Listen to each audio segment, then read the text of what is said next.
'Twas the Night Before Christmas by Clement Clark Moore. 'Twas the night before Christmas, when all through the house not a creature was stirring, not even a mouse. The stockings were hung by the chimney with care, in hopes that St. Nicholas soon would be there. The children were nestled all snug in their beds, where visions of sugar plums danced in their heads, and Mamma in her kerchief, and I in my cap, had just settled our brains for a long winter's nap, when out on the lawn arose such a clatter, and I sprang from the bed to see what was the matter.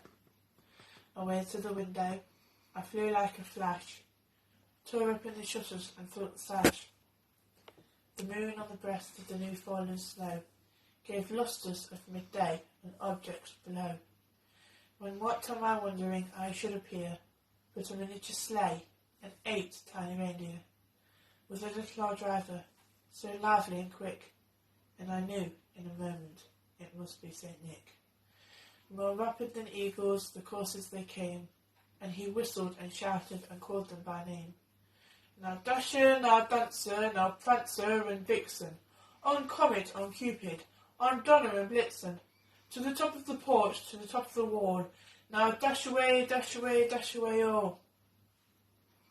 As dry leaves before the wild hurricane fly, when they meet with an obstacle, right to the sky, so up to the housetops the coursers they flew, with a sleigh full of toys, and St. Nicholas too.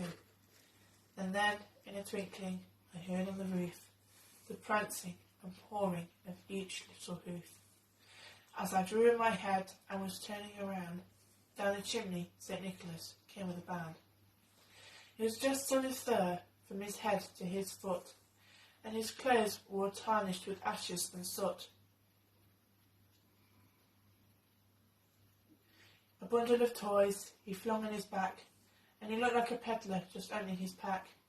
His eyes, how they twinkled, his dimples, how merry, his cheeks were like roses, his nose like a cherry. His droll little mouth was drawn up like a bow, and the beard of his chin was as white as the snow. The stump of a pipe he held tight in his teeth, and the smoke it encircled his head like a wreath. He had a broad face and a little round belly that shook when he laughed like a bowl full of jelly. He was chubby and plump, a right jolly old elf, and I laughed when I saw him in spite of myself. A wink of his eye and a nod of his head soon gave me to know I had nothing to dread. He spoke not a word, but went straight to his work. He filled all the stockings, then turned with a jerk, and laying a finger aside of his nose, he gave a nod, and up the chimney he rose. He sprang to his sleigh, to his team gave a whistle, and away they all flew, like the down of a thistle. But I heard him exclaim, ere he flew out of sight, Merry Christmas to all, and to all, good night.